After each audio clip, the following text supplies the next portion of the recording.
नमस्कार दोस्तों। आज हम आपको सुनाने जा रहे हैं गणेश जी और बूढ़ी माई की खीर की कहानी। एक बार गणेश जी ने पृथ्वी के मनुष्यों की परीक्षा लेने का विचार किया। वे अपना रूप बदलकर पृथ्वी पर भ्रमण करने लगे। उन्होंने एक बालक का रूप बना लिया। एक हाथ में एक चम्मच में दूध ले लिया और दूसरे हाथ में एक चुटकी चावल ले लिए और गली गली घूमने लगे। साथ ही साथ आवाज़ लगाते चल रहे थे, कोई मेरे लिए खीर बना दे, कोई मेरे लिए खीर बना दे।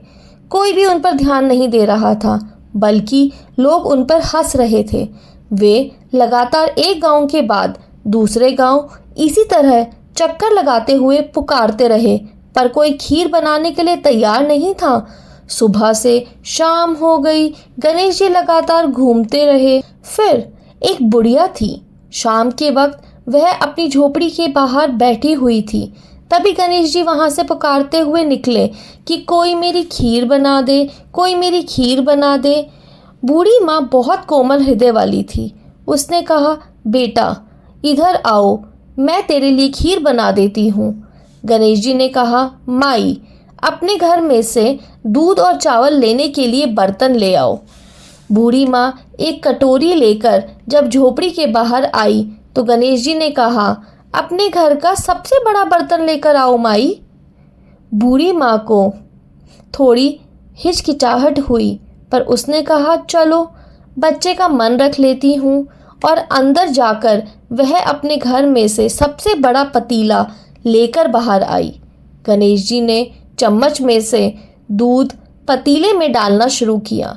तब बूढ़ी माँ के आश्चर्य की सीमा ना रही जब उसने देखा दूध से पूरा पतीला भर गया है। एक के बाद एक वह बर्तन झोपड़ी से बाहर लाती गई और उसमें गणेश जी दूध भरते चले गए। इस तरह से घर के सारे बर्तन दूध से लबालब भर गए। गणेश जी भगवान ने बूढ़ी माई से कहा, मैं स्नान करके आता हूँ, तब तक तुम खीर बना लो, मैं वापस आकर खाऊंगा। बूढ़ी माई ने पूछा, मैं इतनी सारी खीर का क्या करूंगी? इस पर गणपति जी बोले, सारे गांव को दावत दे दो। बूढ़ी माँ ने बड़े प्यार से मन लगाकर खीर बनाई।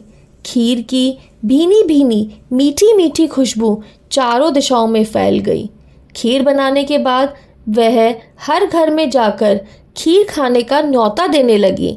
लोग बूढ़ी माई पर हंस रहे थे, कह रहे थे, बुढ़िया के घर में खाने को दाना नहीं और यह सारे गांव को खीर खिलाने की दावत दे रही है।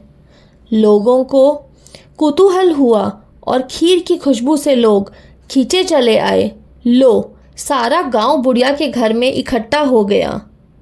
जब बूढ़ी माई की बहू को दावत की बात मालूम हुई, तब वह सबसे पहले वहां पहुंच गई।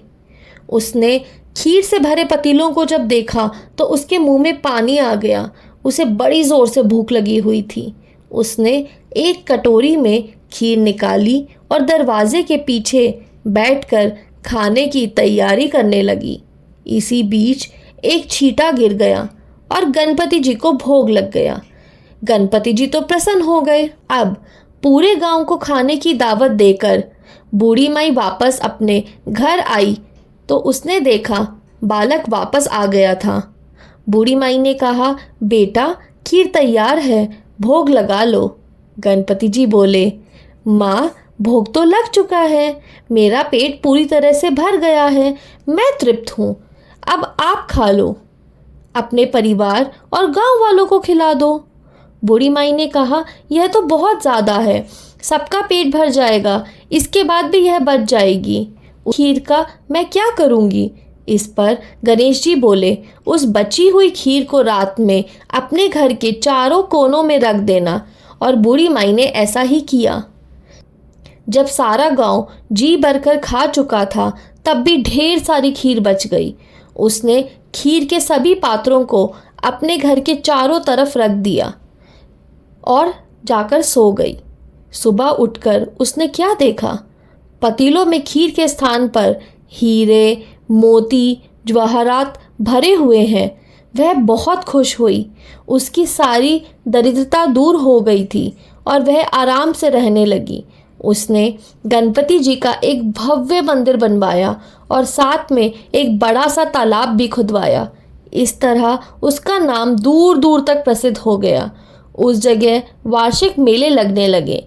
लोग गणेश जी की कृपा प्राप्त करने के लिए उस स्थान पर पूजा करने लगे और मान्यताएं मानने के लिए आने लगे। गणेश जी उस मंदिर में आए हुए सभी लोगों की मनोकामनाएं पूरी करने लगे। कहानी के अंत में वही मैं आज भी यही शुभकामनाएं दे रही हूँ। कहते को सुनते को, हुकारे भरते को। जैसी कृपा गणेश भगवान ने बूढ़ी माँ पर की, वैसी कृपा हम सब पर करना, हम सब पर करना।